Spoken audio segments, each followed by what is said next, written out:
Hello dear students, माझे नाव आहे विद्या जोशी. आज आपण क्लास 10 मॅथेमॅटिक्स पार्ट 2 मधील सर्कल या चॅप्टरवर रॅपिड फायर क्विज घेणार आहोत. तर तुमचे किती क्वेश्चनचे आन्सर करेक्ट येतील हे मात्र तुम्ही मला कमेंट सेक्शन मध्ये कमेंट करून सांगाल. ओके, तर स्टार्ट करूया आपण. फर्स्ट क्वेश्चन दिलेला आहे, फाइंड अँगल एओपी. सर्कल दिलेला आहे, AP is a tangent and find the angle AOP. APO आपल्याला दिलेला आहे 20 डिग्री. तर अँगल एओपी किती असेल? Yes, option A is correct. का? Radius is perpendicular to the tangent असल्यामुळे हा आपला इथे 90 डिग्री येणार आणि sum of all angle of triangle केला तर आपल्याला angle AOP is equal to 70 degree मिळतो. नेक्स्ट बघा, अँगल एओसी आपल्याला दिलेला आहे आणि फाइंड करायचं अँगल एबीसी. अँगल एबीसी किती डिग्री असेल? 60 डिग्री या option B 120 degree.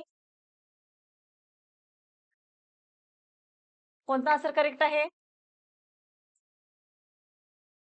Yes, option A is correct.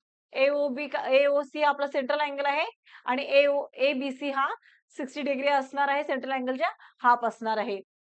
Next, इथेही आपल्याला दिलेले एबी इज अ टँजंट.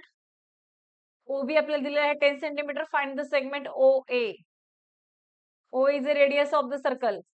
किती असेल?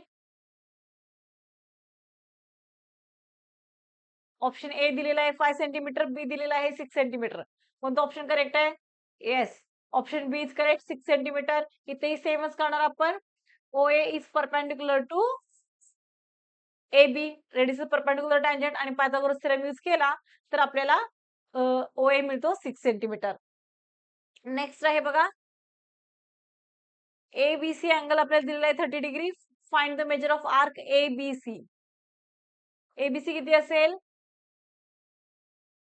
60 डिग्री की 300 डिग्री?